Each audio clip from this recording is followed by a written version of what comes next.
जय श्री कृष्णा, राधे राधे। कैसे हैं आप लोग? आशा करते हैं आप लोग स्वस्थ होंगे, मस्त होंगे और अच्छे से पढ़ाई कर रहे होंगे। डियर स्टूडेंट, जैसा कि आप लोग जानते हैं कि ये ज्योग्राफी की क्लास है और इसमें हम लोग पढ़ रहे हैं सौरमंडल की उत्पत्ति। ठीक है, खगोल विज्ञान के अंतर्गत हम लोग पढ़ रहे हैं सौरमंडल की उत्पत्ति कैसे हुई, उसी पे चर्चा कर रहे हैं। ठीक है, यानी कि ब्रह्मांड के बारे में हम लोग बात कर रहे हैं। बिग बैंग थ्योरी, स्फीति का सिद्धांत हम लोगों ने देखा कि बिग बैंग थ्योरी किसने दी थी, जॉर्ज लेमेंत्रे ने। ठीक है, इन सब चीज़ों पर हमने कल अच्छे से चर्चा किया। ठीक है, जो लोग आज नए हैं इस क्लास में तो अपनी पिछली कक्षा देख लेंगे तो आपको और ज़्यादा अच्छे से समझ में आएगा। अब हम लोग बात करेंगे निहारिका एवं आकाशगंगा। ठीक है, हम लोग ब्रह्मांड की उत्पत्ति कैसे हुई इस चीज़ को हम लोगों ने अच्छे से देख लिया है। अब उसके आगे आता है हम लोगों का निहारिका। निहारिका निहारिका होता क्या है? ठीक है, इसी निहारिका या फिर इसी को हम कह सकते हैं आकाशगंगा। आकाशगंगा गंगा निहारिका क्या है? देखिए, संस्कृत का एक शब्द है। क्या है? संस्कृत का शब्द एक है। जिस कौन सा शब्द है? निहार। संस्कृत का एक शब्द है, उसका क्या वो क्या है? निहार है। क्या है? निहार। ठीक है, जिसका अर्थ क्या होता है? अगर इसके अर्थ की बात करें कि निहार का अर्थ क्या होता है, ठीक है, तो इसका अर्थ होता है कुम्हरा। क्या होता है? कुम्हरा। ठीक है, संस्कृत का एक शब्द है निहार और इसका अगर हम लोग हिंदी में अर्थ क्या होता है तो कुम्हरा होता है। क्या होता है? कुम्हरा। यानी आकाश में कुहरे या फिर धुएं की, ठीक है, तरह नजर आने वाले प्रकाश पुंज को निहारिका कहा जाता है। क्या कहा जाता है? निहारिका। आकाश में, ठीक है, आकाश में कुहरे या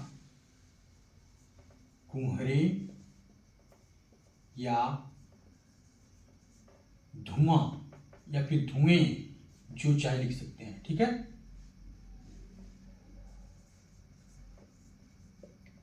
ठीक है, आकाश में कुहरे या धुआं, ठीक है, की तरह नजर आने वाली, की तरह नजर आने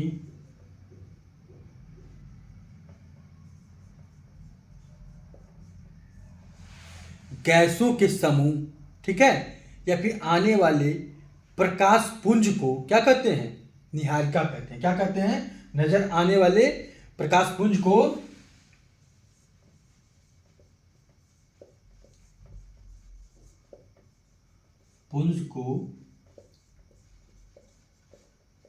निहारिका क्या कहते हैं? निहारिका कहते हैं। क्या कहते हैं? निहारिका कहते हैं। ठीक है, निहार कैसा शब्द है? संस्कृत का शब्द है जिसका अर्थ होता है कुहरा। यानी हम कह सकते हैं कि आकाश में कुहरे या फिर धुएं की तरह नजर आने वाली या फिर नजर आने वाला प्रकाश पुंज क्या कहलाता है? निहारिका कहलाता है। इसी को हम लोग क्या कहते हैं? निहारिका कहते हैं। क्या कहते हैं? निहारिका। और निहारिका कैसा शब्द है? तो लैटिन शब्द है। अगर पूछे कोई कि ये निहारिका कैसा शब्द है, तो निहारिका कैसा शब्द है? लैटिन शब्द है। कैसा शब्द है? लैटिन शब्द है। निहारिका कैसा शब्द है हमारा? तो लैटिन शब्द है, जिसे हम लोग क्या कहते हैं? नेबुला कहा जाता है। जिसे क्या कहा जाता है? नेबुला कहा जाता है। नेबुला कहा जाता है। जिसे क्या कहा जाता है? नेबुला कहा जाता है।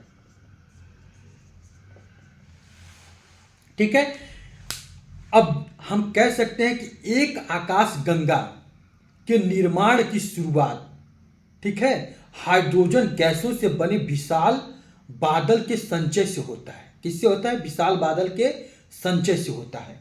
ठीक है, आपको हम कल बिग बैंग थ्योरी में बताए थे कि बिग बैंग थ्योरी एक छोटे एकांकी परमाणु के महाविस्फोट से, ठीक है, ब्रह्मांड का निर्माण हुआ। अब ब्रह्मांड आज भी क्या हो रहा है? फैलता जा रहा है, ठीक है।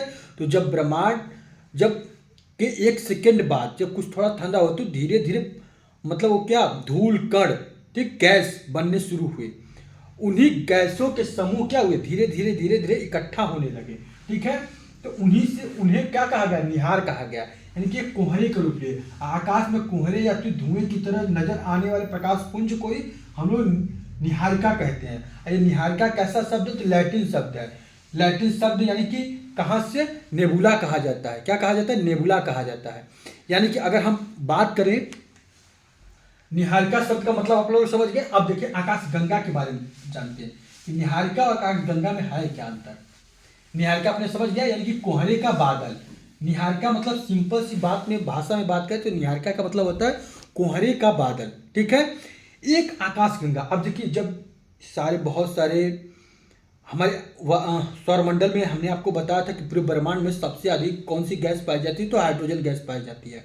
और इन्हीं हाइड्रोजन गैस के, ये जो हमारी हाइड्रोजन गैस है, इन्हीं हाइड्रोजन गैसों के समूह से, ठीक है, इन्हीं हाइड्रोजन गैसों के समूह से किसका निर्माण होने लगा, जब ये हाइड्रोजन गैस बहुत मात्रा में पास में आने लगे। क्या हुए, बहुत मात्रा में पास में आने लगे ये हाइड्रोजन गैस, ठीक है। बहुत अत्यधिक मात्रा में जब हाइड्रोजन गैस क्या होने लगे, संलयन होने लगे, तो इन्होंने किसका निर्माण प्रारंभ कर दिया, गैलेक्सी का। किसका निर्माण प्रारंभ कर दिया, गैलेक्सी का। किसका निर्माण प्रारंभ कर दिया, गैलेक्सी का। किसका निर्माण प्रारंभ कर दिया, गैलेक्सी का। किसका निर्माण प्रारंभ कर दिया, गैलेक्सी का। और यही सारी गैलेक्सियां मिलकर किसका निर्माण कर दी, ब्रह्मांड का। यानी हम कह सकते हैं कि एक आकाश गंगा के निर्माण की शुरुआत हाइड्रोजन गैस से बने विशाल बादल के संचय से होता है। यानी कि ये हाइड्रोजन गैस के क्या है, बादल है। हाइड्रोजन गैस के क्या है, बादल है, गैस के बादल है, ठीक है बाबू। यानी कि ये भी हाइड्रोजन गैस का बादल है, ये भी हाइड्रोजन गैस का बादल है, ये भी हाइड्रोजन गैस का बादल है, ये भी हाइड्रोजन गैस का बादल है, ये भी हाइड्रोजन, यानी कि हाइड्रोजन गैस के बादल मिलकर किसका निर्माण कर रहे हैं, आकाश गंगा का निर्माण कर रहे हैं, ठीक है। और ये आकाश गंगा मिलकर किसका निर्माण करती है, ब्रह्मांड का निर्माण करती है। किसका निर्माण करती है, ब्रह्मांड का निर्माण करती है। यानी इस बढ़ती हुई निहारिका में, ठीक है, ये निहारिका क्या है, गैसों का समूह, कोहरा। हमने पढ़ा ना अभी कि आकाश में कुहरे या धुएं की तरह नजर आने वाली प्रकाश पुंज को ही हम लोग क्या कहते हैं, निहारिका कहते हैं। यानी हम कह सकते हैं कि ये हाइड्रोजन की जो निहारिकाएं हैं, यही निहारिकाएं, ये हाइड्रोजन की बहुत सारी हाइड्रोजन की निहारिकाएं गैस विशाल बादल का रूप ले लिया और ये किसका निर्माण किया, गैलेक्सी का निर्माण किया। यानी कि किसका निर्माण किया, आकाश गंगा का निर्माण किया। और इस बढ़ती हुई निहारिका में गैस के झुंड विकसित हुए। क्या हुए, गैस के झुंड क्या हो गए, विकसित होते चले गए। क्या हुए, विकसित होते चले गए। और ये झुंड इतने बढ़े, इतने घने होते गए, ये पिंड का निर्माण करने लगे, पिंड बनाने लगे। यानी उसी पिंड को हम लोग क्या कहते हैं, तारा कहते हैं। यानी कि तारों का निर्माण क्या हो गया, प्रारंभ हो गया। तारों का निर्माण क्या हो गया, प्रारंभ हो गया। यानी हम कह सकते हैं कि आकाश गंगा के अंदर असंख्य तारे हैं, अरबों की संख्या में तारे हैं, असंख्य तारे हैं, ठीक है। क्योंकि हर आकाश गंगा के अंदर बहुत घने बहुत सारे बादल बन रहे हैं। और वो सब बादल जो घने घने बन रहे हैं वो किसी न किसी पिंड का निर्माण करें, और वही पिंड क्या कहलाता है, तारा कहलाता है, ठीक है। यानी कि एक आकाश गंगा के अंदर बहुत सारे तारे हैं, तारों का समूह है, ठीक है, जिससे हमारा क्या तारा, और वो तारा फिर अपना क्या बनाएगा, सौरमंडल का निर्माण होगा। उसी से उन्हीं हाइड्रोजन से फिर सौरमंडल का निर्माण होगा। तो हम कह सकते हैं कि हमारा जो निहारिका है, आकाश में कुहरे धुएं की तरह नजर आने वाले प्रकाश पुंज को निहारिका कहते हैं। यह कैसा शब्द है, लैटिन शब्द है, जिसे हम लोग नेबुला कहते हैं। और एक आकाश गंगा के निर्माण की शुरुआत हाइड्रोजन गैस से बने विशाल बादल के संचय से होता है। और इस बढ़ती हुई निहारिका में गैस के झुंड विकसित हुए और ये झुंड बढ़ते बढ़ते घने गैसी पिंड बने, जिससे तारों का निर्माण हुआ। आकाश गंगा में असंख्य तारे समूह हैं। समझ में आई बात। यानी कि हमारा सौर परिवार जिस आकाश गंगा में रहता है उसे मंदाकिनी कहा जाता है या फिर मिल्की वे कहते हैं। इतनी बात समझ में आई, तो अब इसे नोट कर लेते हैं, ठीक, ये अगर फिगर बनाना चाहे तो बना लेंगे तो बहुत अच्छा रहेगा। ठीक, यानी एक आकाशगंगा के निर्माण की शुरुआत हाइड्रोजन गैस से बने एक आकाश गंगा का निर्माण हाइड्रोजन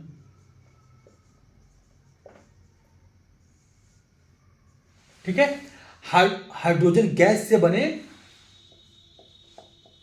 हाइड्रोजन गैस से बने, क्या बने, हाइड्रोजन गैस से बने विशाल बादल, बने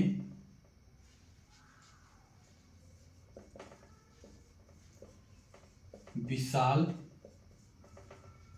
ठीक है, विशाल क्या, बादल, या फिर विशाल बादल के संचय से, विशाल बादल के संचयन से, ठीक है, विशाल बादल के संचयन से होता है। यानी एक आकाशगंगा का निर्माण हाइड्रोजन गैस से बने विशाल बादल के संचय से होता है। यानी कि हाइड्रोजन गैस के बहुत सारे क्या, एक विशाल बादल बनते चले जाएंगे, बनते चले जाएंगे, बनते चले जाएंगे, बनते चले जाएंगे, बनते चले जाएंगे, बनते चले जाएंगे, यही यही क्या कहलाएंगे हमारे बाबू, गैलेक्सी कहलाएंगे। ठीक है, यही सब गैलेक्सी मिलकर किसका निर्माण करती है, ब्रह्मांड का निर्माण करती है। यानी कि ये जो बढ़ रहा है, ये जो इनकी संख्या बढ़ रही है, यानी इस बढ़ती हुई ठीक है गैसों के झुंड, ठीक है, या फिर निहारिकाओं के झुंड,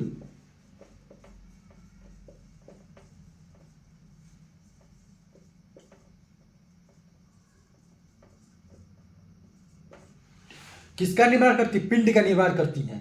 किसका निर्माण करती हैं, पिंड का निर्माण करती हैं। ठीक, इस बढ़ती हुई निहारिका के झुंड, ठीक है, ठीक, इस बढ़ती हुई निहारिका में, ये थोड़ा सा अच्छा लगेगा, निहारिका में, ठीक है, निहारिका में गैस के झुंड विकसित होते हैं,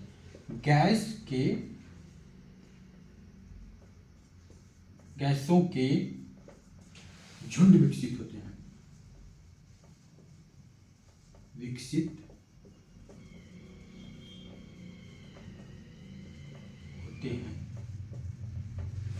ठीक है, गैस विकसित होते हैं। और यही गैस किसका निर्माण करते हैं, तारों का निर्माण करते हैं।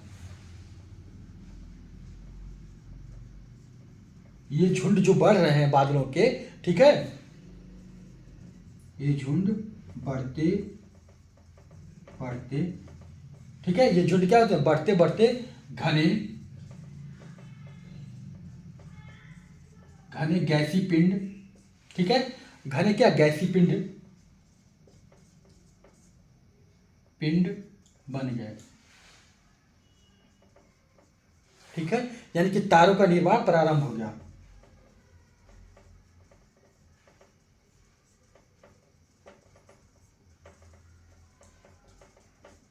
जिनसे तारों का निर्माण हुआ। ठीक है, यानी एक आकाशगंगा का निर्माण हाइड्रोजन गैस से बने विशाल बादल के संचय से होता है। ठीक है, और ये क्या हुए, गैलेक्सी का निर्माण किया। इस बढ़ती हुई निहारिका में गैसों के झुंड क्या हुए, विकसित होते गए, और ये झुंड बढ़ते बढ़ते घने गैसी पिंड बन गए, जिनसे तारों का निर्माण हुआ। और आप जानते हैं कि तारे क्या है बाबू, तो तारे ही क्या है, हमारे सूर्य हैं। क्या है, सूर्य हैं। ठीक है, और तारों से ही के बाद किसका निर्माण होता है, सौरमंडल का निर्माण होता है। ठीक है, यानी आकाशगंगा में हम कह सकते हैं, एक पॉइंट और नोट कर लीजिए, आकाशगंगा में असंख्य तारे हैं। कितने हैं बाबू, असंख्य तारे हैं। ठीक, चलिए स्क्रीनशॉट करना है, कर लीजिए।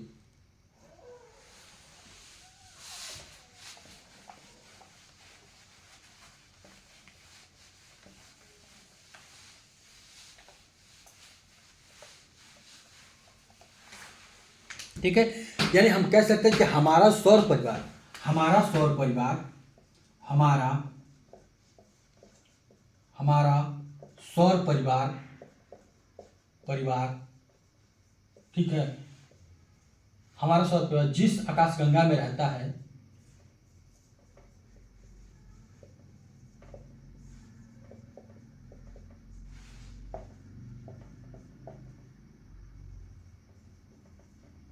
उसे मंदाकिनी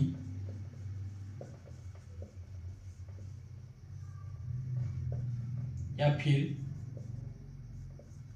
मिल्की वे कहते हैं। ठीक है, क्या कहते हैं? मिल्की वे कहते हैं। एक क्वेश्चन और आता है कि निहारिका, ठीक है, निहारिका परिकल्पना परिकल्पना सर्वप्रथम किसने प्रस्तुत की? सर्वप्रथम किसने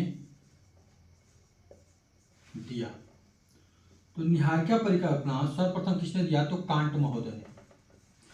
फिर इसके बाद इन्हीं कांट महोदय की जो निहारिका परिकल्पना है इसी का संशोधन करते हैं कौन? लाप्लास ने। किसने दिया? कांट ने, जिसका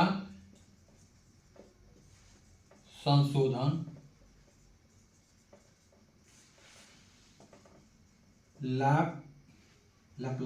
लैप्लास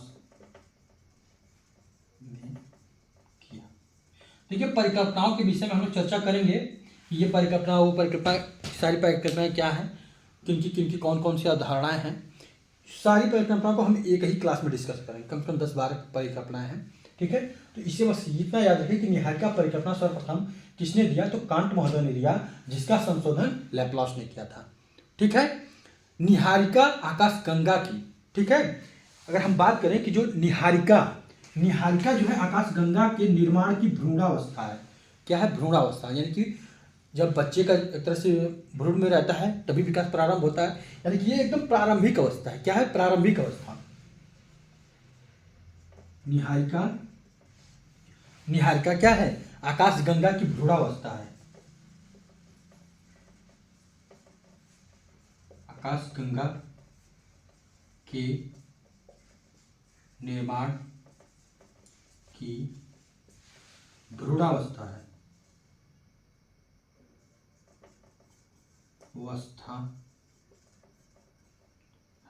ठीक है। निहारिका क्या है? भ्रूणावस्था है। लेकिन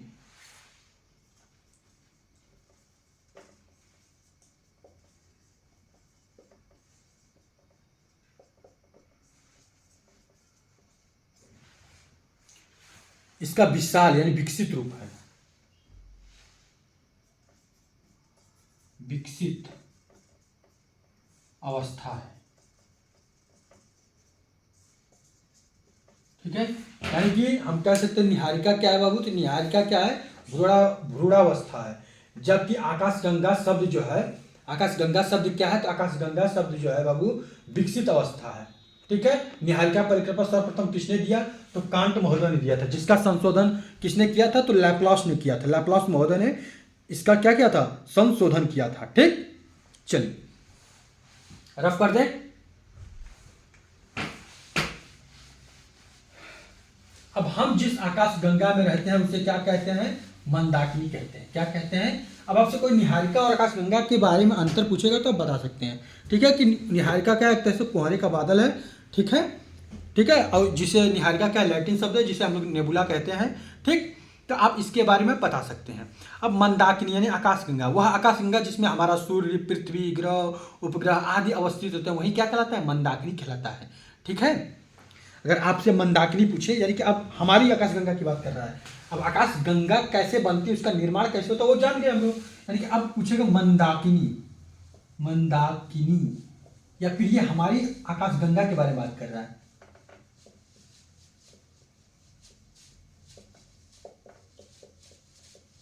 किसे कहते हैं? तो आप कहेंगे कि वह आकाशगंगा जिसमें हमारा वह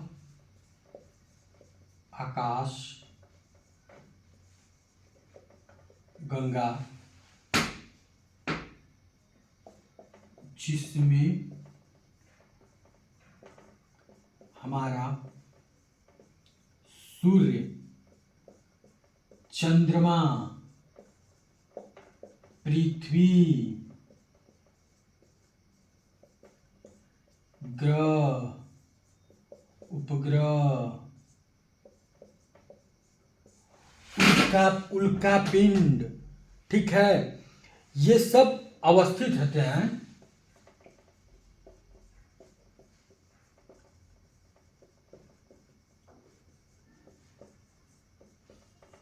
होते हैं, उसे ही क्या कहते हैं हम? मंदाकिनी कहा जाता है।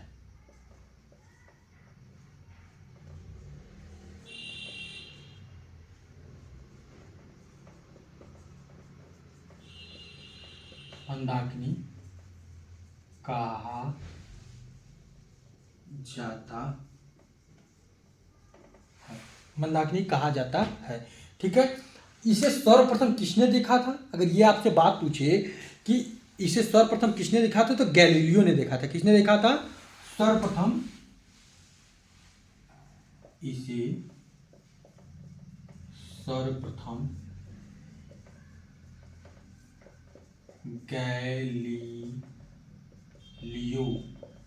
गैलीलियो महोदय ने देखा था, ठीक है।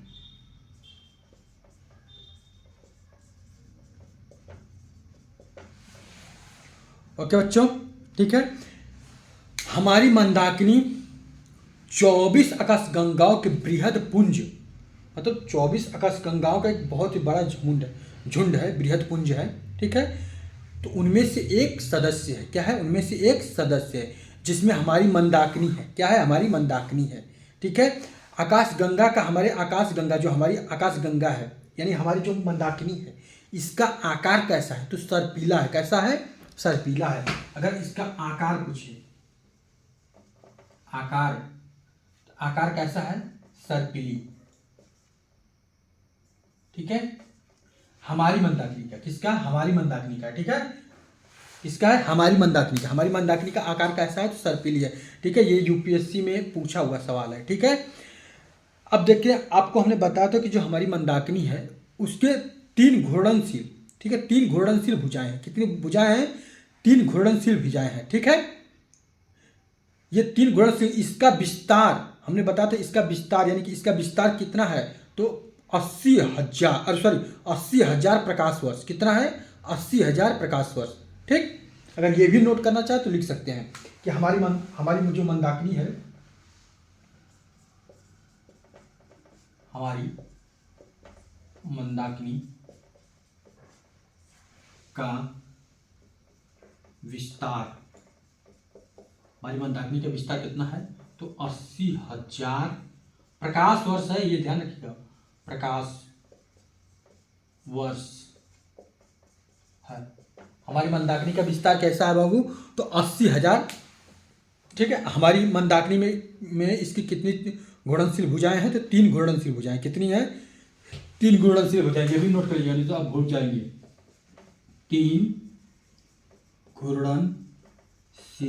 3 घूर्णनशील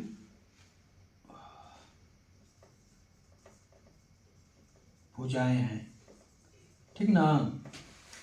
देखिए, मंदाकिनी आकाशगंगा, वह आकाशगंगा जिसमें हमारा सूर्य, चंद्रमा, पृथ्वी, ग्रह, उपग्रह आदि अवस्थित होते हैं, मंदाकिनी कहा जाता है उसे।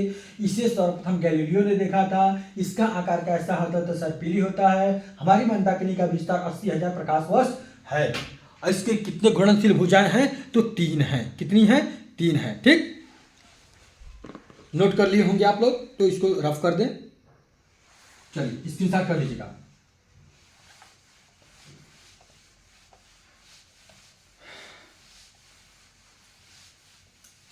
अब थोड़ा सा हम अपने आकाश गंगा का थोड़ा सा चित्र बनाते हैं, चर्चा करते हैं। जैसे ये हमारी आकाश गंगा जो है, यहाँ पे बहुत ज़्यादा घना बादल आपको देखने को मिलेगा। क्या? बहुत ज़्यादा घना बादल देखने को मिलेगा।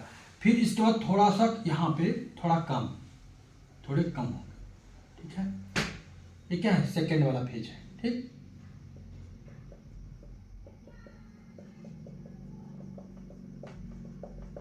ठीक, ये क्या है, दूसरा फेज है।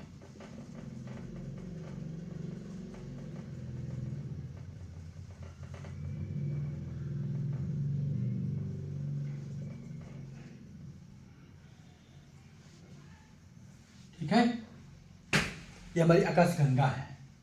फिर आपको इधर मार धूल कण ये सब दिखेगा।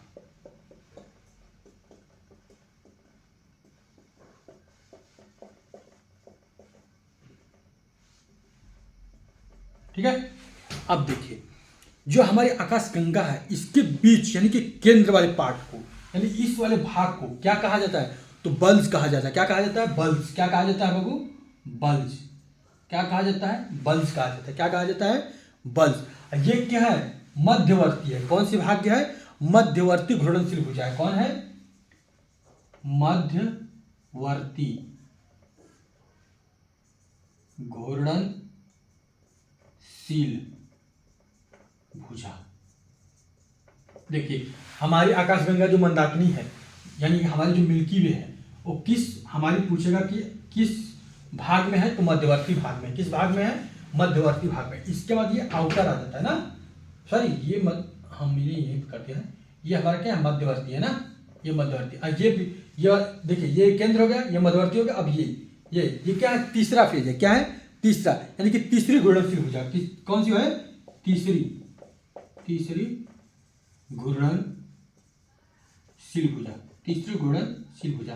ठीक है, नए तारों का जन्म इसी में होता है। नए तारों का जन्म पूछेगा कि किस घूर्णनशील भुजा में होता है, तो तीसरी घूर्णनशील भुजा में। हमारी जो आकाशगंगा है यानी कि हम जिस आकाशगंगा में रहते हैं, हमारी आकाशगंगा, हमारी मंदाकिनी किस घूर्णनशील भुजा में है, तो मध्यवर्ती घूर्णनशील भुजा में है। ठीक है, अब इसके केंद्र वाले पार्ट को क्या कहते हैं, तो बल्ज कहा जाता है। क्या कहा जाता है, बल्ज कहा जाता है। ठीक है, इसमें एक ब्लैक होल, ऐसा कहा जाता है कि इस बल्ज के अंदर क्या है, एक ब्लैक होल है। ठीक है, जिसे क्रिस्ट वीवर कहते हैं। क्या कहते हैं, क्रिस्ट वीवर कहते हैं।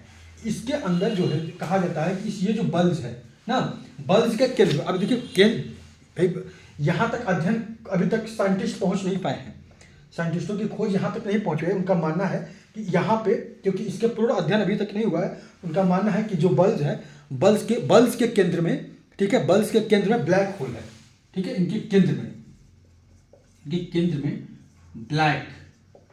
ब्लैक होल है। क्या है, ब्लैक होल है। ठीक है, इनके केंद्र में ये कहाँ, ये केंद्र है। ठीक है, ये वाले पार्ट को हम क्या कहते हैं, बल्ज कहते हैं। इसके केंद्र में कहा जाता है कि क्या है, ब्लैक होल है। क्या है, ब्लैक होल है। ठीक, इनके बल्ज को हम लोग क्या कहते हैं, ब्लैक होल कहते हैं। ऐसी ब्लैक होल को क्रिस्ट वीवर, कहीं कहीं एग्जाम में दे देता है कि क्रिस्ट वीवर, तो आप कंफ्यूजन मत होइएगा कि क्रिस्ट वीवर किसे कहते हैं, तो क्रिस्ट वीवर ब्लैक होल को ही कहते हैं। क्या कहते हैं, क्रिस्ट वीवर कहते हैं, वीवर ना, क्रिस्ट वीवर किसको कहते हैं, ब्लैक होल को ही कहा जाता है।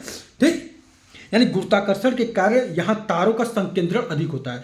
देखिए जहाँ पे गुरुत्वाकर्षण अधिक होगा वहाँ पे सारे तारे खींचे हुए चले जाएंगे, यानी कि ब्लैक होल यानी कि इसके आसपास, इसीलिए यहाँ पे आपको बहुत ज़्यादा घना दिखेगा, बहुत ज़्यादा कोहरा दिखेगा, ऐसा लगेगा कि यहाँ पे बहुत ज़्यादा मतलब बादल है। ठीक है, यानी कि यहाँ पे क्या होता है कि तारों का बहुत ही ज़्यादा संकेंद्रण होता है, यहाँ पे अधिक मात्रा में तारे होते हैं। ठीक है, और ये जो तीसरी भुजा है, तीसरी घूर्णनशील भुजा है, यहाँ पे नए तारों का जन्म होता है। यहाँ पे लिख सकते हैं कि नए तारों का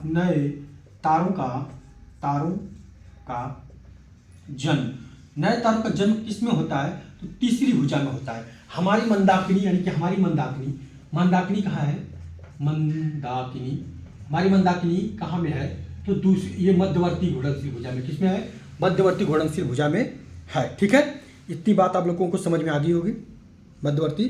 ठीक, अब देखिए ये जो बल्ज में, हमारा जो बल्ज है, ठीक है, बल्ज में क्वासर पाया जाता है। क्या पाया जाता है, क्वासर पाया जाता है। और क्वासर के केंद्र में ही क्या होता है, क्रिस्ट वीवर पाया जाता है। ठीक है, क्वासर के केंद्र में ही, देखिए बल्ज है, बल्ज में ही क्वासर पाया जाता है। क्वासर के केंद्र में ही क्या पाया जाता है, क्वासर के केंद्र में ही क्या होता है, ब्लैक होल होता है। ठीक, आप इतनी बात आप लोगों को समझ में आ गई होगी, तो इसे रफ कर दें और थोड़ा सा इस पर लिखवा दें। ठीक है, और आप जानते हैं कि हमारे ब्रह्मांड में बहुत सारे क्या है, ब्लैक होल हैं, जो कि एक तरह से ब्रह्मांड को संचालित करने में मदद भी करते हैं। ठीक है, ब्रह्मांड को संचालन करने में गुरुत्वीय कार्य करते हैं। कौन से कार्य करते हैं? गुरुत्वीय कार्य करते हैं। ठीक है, अब हम अपने मंदाकिनी के बारे में लिख रहे हैं। ठीक है, मंदाकिनी, या फिर कह सकते हैं कि हमारी जो जिस्म जिसमें मतलब हमारी जो मंदाकिनी है, ठीक है, ये तो लिखवा ही दिया ना कि हमारी मंदाकिनी का आकार सर्पिला है और हमारी जो मंदाकिनी तीन घूर्णनशील भुजा है, अभी अभी तो लिखवाया। ठीक है, इसके विस्तार 30,000 है। ठीक है, हाँ, तो अब लिखते हैं आकाशगंगा या फिर मंदाकिनी, पॉइंट डाल के लिखिएगा, आकाश गंगा के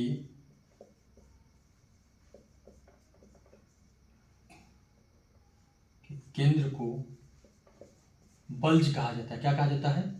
बल्ज को बल्ज कहा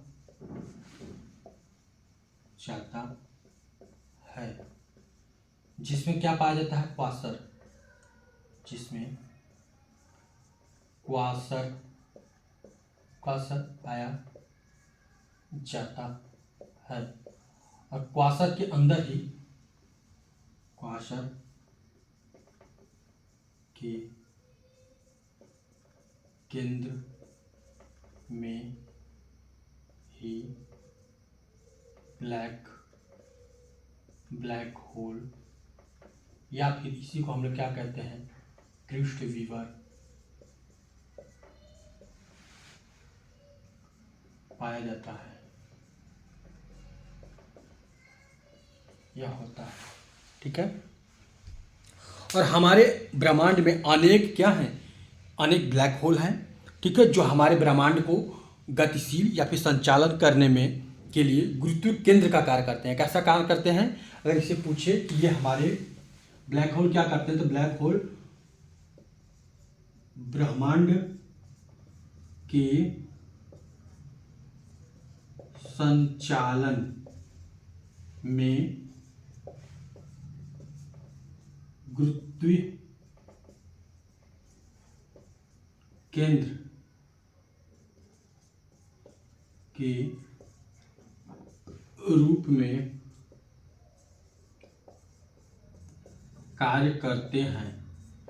गुरुत्वीय केंद्र के रूप में कार्य करते हैं हमारे जो ब्रह्मांड है। ठीक है, किसी को कोई दिक्कत है तो बता सकता है। ठीक, यानी हम कह सकते हैं कि एक ब्लैक होल, ठीक, एक ब्लैक होल का द्रव्यमान जो होता है, में एक ब्लैक होल का द्रव्यमान सौरमंडल के 3 गुना से अधिक बड़ा होता है।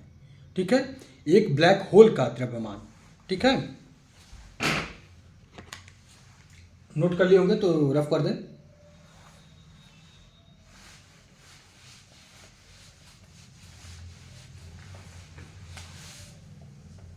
एक ब्लैक होल का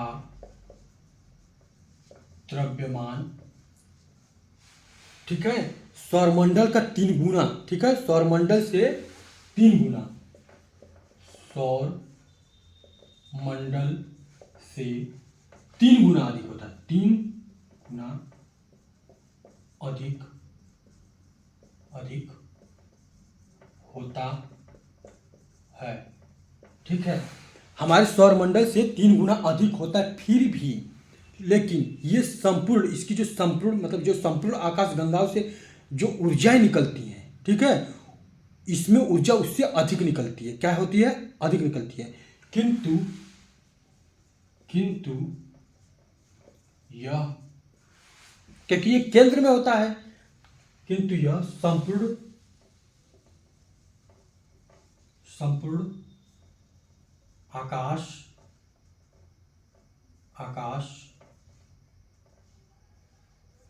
गंगा, ठीक है, संपूर्ण आकाश गंगा से क्या करता है? अधिक, यानी कि संपूर्ण आकाश गंगा से जो जितनी संपूर्ण आकाश गंगा से जो ऊर्जा निकलती है, संपूर्ण आकाश गंगा से जो ऊर्जा निकलती है ना, किंतु यह संपूर्ण आकाश गंगा से निकली ऊर्जा, ठीक है, जो संपूर्ण आकाश गंगा से जो ऊर्जा निकली है, ठीक है, से अधिक ऊर्जा, ऊर्जा से अधिक ऊर्जा उत्पन्न करता है, से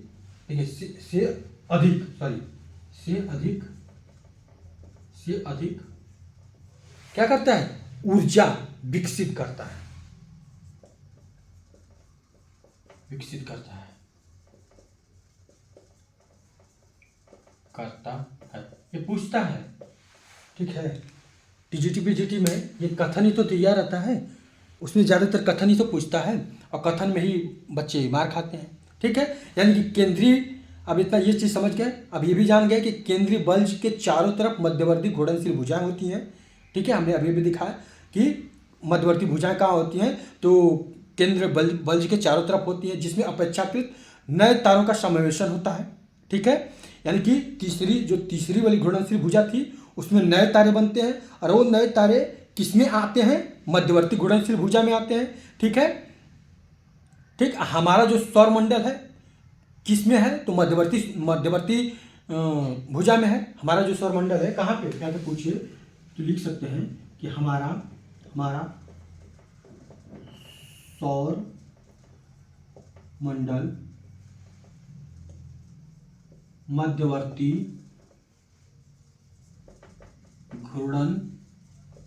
घूर्णनशील भुजा में है। ठीक है, और नए तारों का जन्म कहाँ पे होता है, तो तीसरी में। ठीक है, और उनका समावेशन कहाँ होता है, तो मध्यवर्ती घूर्णनशील भुजा में। ठीक है, यानी मंदाकिनी के केंद्र से सूर्य की दूरी, ठीक है, मंदाकिनी के केंद्र से, यानी कि मंदाकिनी के केंद्र से सूर्य, ठीक है, मंदाकिनी के केंद्र से सूर्य की दूरी,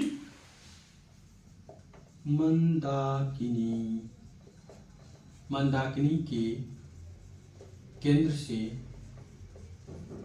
सूर्य की दूरी कितने प्रकाश वर्ष है, सूर्य की दूरी पूछता है कितने प्रकाश वर्ष होती है, तो 32,000 प्रकाश वर्ष। कितने, 32,000 प्रकाश वर्ष होती है, 32,000 प्रकाश वर्ष होती है। ठीक है, और इसको सर्वप्रथम किसने देखा था, तो गैलीलियो ने देखा था। ठीक है, एक पॉइंट और नोट कर लीजिएगा कि तीसरी जो है,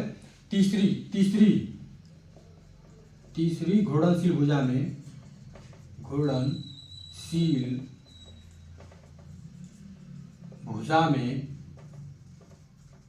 नए तारों का जन्म होता है, नए तारों का जन्म होता है, नए तारों का जन्म होता है।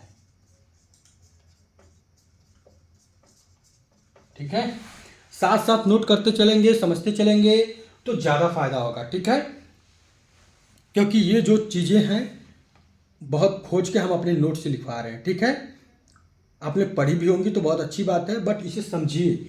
जहां आपको न समझ में आए तो आप हमें कमेंट जरूर करके पूछिए, हम आपकी पूरी हेल्प करेंगे। ठीक है, इतनी बात समझ में आ गई, किसी को दिक्कत। अब हमारा जो, अब तो हमने आकाशगंगा के बारे में देख लिया, आकाशगंगा क्या है, आकाशगंगा की भुजा क्या है, आकाशगंगा, ठीक है, निहारिका क्या है, इन सब चीज़ों के बारे में हमने देख लिया। ठीक है, तो जो हमारी मंदाकिनी है, यानी हमारी मंदाकिनी यानी आकाशगंगा जो है, ठीक है, तो इसके कुछ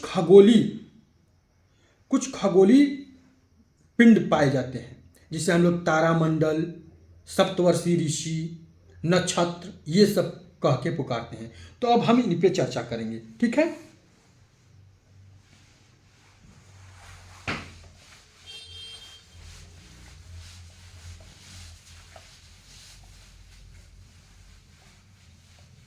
इससे पहले हम आप लोगों से कुछ पूछ रहे हैं। देखिए, अगर आपसे क्वेश्चन कैसे पूछता है इस पर थोड़ा सा चर्चा कर लेते हैं। पूछेगा कि हमारा सौरमंडल किस आकाशगंगा में है, फटाक से जवाब होना चाहिए मंदाकिनी। ठीक है, वे तारत्व रेडियो स्रोत जो अंतरिक्ष में 4 से 10 प्रकाश वर्ष की दूरी पर स्थित है, उसे क्या कहते हैं, तो क्वासर कहते हैं। ये नोट कर लीजिएगा कि वे तारावत रेडियो स्रोत, वे तारावत रेडियो स्रोत, ठीक है, ये क्वेश्चन मतलब पूछा हुआ है, इसलिए हम लास्ट में हम क्या करते हैं, इस पर चर्चा करते हैं, ताकि आप लोगों को कोई दिक्कत बाद में ये ना हो कि ये क्वेश्चन सर ने पढ़ाया बट ये क्वेश्चन, ऐसा क्वेश्चन नहीं पढ़ाए थे। जो अंतरिक्ष, ठीक है, जो अंतरिक्ष में 4 से 10 प्रकाश वर्ष, क्या 4 से 10 प्रकाश वर्ष की दूरी पर स्थित है। 4 से 10 प्रकाश वर्ष की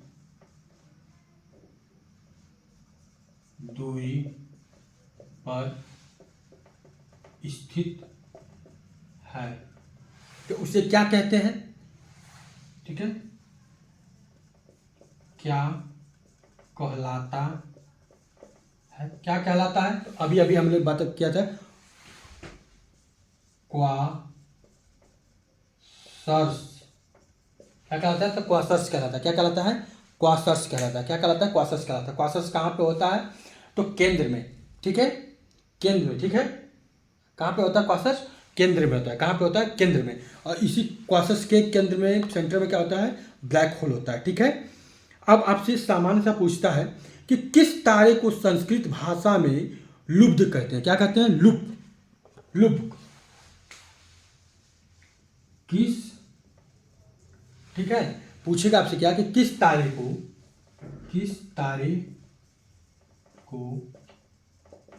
संस्कृत में, कैसा? संस्कृत में लुब्ध कर, क्या कहते हैं? लुब्ध कर।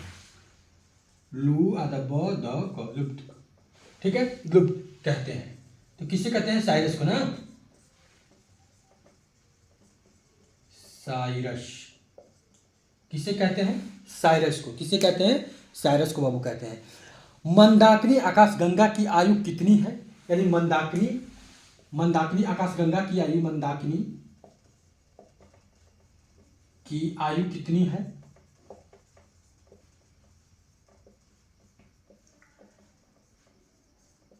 ठीक है, हमारी मंदाकिनी की आयु कितनी है? तो 12, लगभग कितना? लगभग 12 अरब प्रकाश वर्ष। अरब प्रकाश वर्ष ना, ठीक है, अरब वर्ष। प्रकाश वर्ष तो दूरी नापते हैं, अरब वर्ष, ठीक है, इतनी है। ठीक, ब्रह्मांड के संचालन हेतु गुरुत्व का कार्य कौन करता है? तो हमने बताया था ब्लैक होल। क्या बताया था? ब्लैक होल, या फिर उसी को कह देगा कृष्ण विवर। क्या कह देगा? कृष्ण विवर। ब्लैक होल से ऊर्जा किस रूप में उत्सर्जित होती है? देखिए ये भी पूछेगा कि ब्लैक होल से ऊर्जा किस रूप में? ब्लैक होल से ऊर्जा किस रूप में उत्सर्जित होती है? तो किस रूप में होती है? तो एक्स, क्या? एक्स किरणों के रूप में। किसके? एक्स किरणों के रूप में, ठीक है। किस रूप में निकलती है? तो एक्स किरणों के रूप में निकलती है, ठीक है। इसे नोट भी कर लीजिएगा, स्क्रीनशॉट करना तो स्क्रीनशॉट कर लीजिएगा, बट इसे नोट जरूर करिएगा। हमारा सौरमंडल किस मंदाकिनी में होता है? तो घूर्णनशील मंदाकिनी में। पृथ्वी के सर्वाधिक नजदीक तारा कौन है? तो सूर्य है, ठीक है। हमारे सौरमंडल में सर्वाधिक नजदीक तारा कौन है? मतलब हमारे सौरमंडल का, ठीक है, हमारे सौरमंडल का, ठीक है, प्रॉक्सिमा सेंचुरी। कौन है? Proxima Centauri. प्रॉक्सिमा सेंचुरी क्या है? हमारे मतलब, ठीक है, लिख सकते हैं प्रॉक्सिमा सेंचुरी ना। प्रॉक्सिमा सेंचुरी हमारे आकाशगंगा का नजदीक है ना, सॉरी, हमारे सौरमंडल का, सौरमंडल का नजदीक तारा है।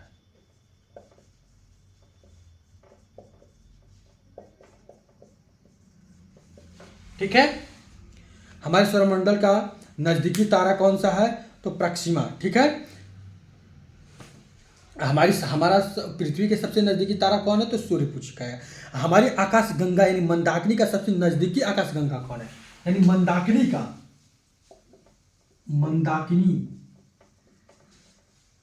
का, ठीक है, हमारी मंदाकिनी का नजदीकी नजदीकी आकाशगंगा। आकाशगंगा, ये देखिए ये वाला क्या था, ये वाला ऊपर वाला क्या था, प्रैक्सिमा सेंचुरी। प्रैक्सिमा सेंचुरी हमारे सौरमंडल का सबसे नजदीकी तारा था, लेकिन हमारी मंदाकिनी मिल्की वे का भी तो कोई नजदीकी मिल्की वे होगा, तो उसे क्या कहते हैं, तो उसे कहते हैं एंड्रोमीडा। क्या कहते हैं, एंड्रोमीडा। ये एंड्रोमीडा एक क्या है, आकाशगंगा का नाम है। किसका नाम है, एंड्रोमीडा। एंड्रोमीडा किसका नाम है, तो एक आकाशगंगा का नाम है। ठीक है, ये जो हमारे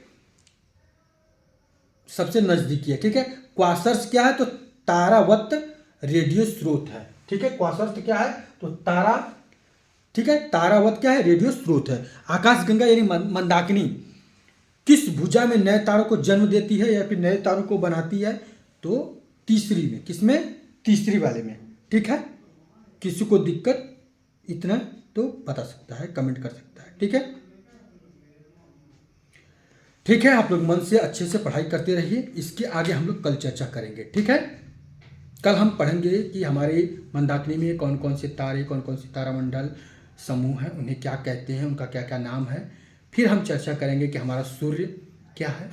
ठीक है, हम सूर्य के बारे में चर्चा करेंगे, सूर्य की रचना कैसे हुई थी, सूर्य के कितने मंडल हैं, सूर्य में किस मंडल में कितना, हमारे सूर्य पे कौन सी गैस अधिक पाई जाती है, उसका निर्माण कैसे हुआ है। ठीक है, इन सब चीज़ों पे चर्चा करेंगे। आप लोग अच्छे से पढ़ते रहिए। आप सभी को राधे राधे, जय श्री कृष्ण।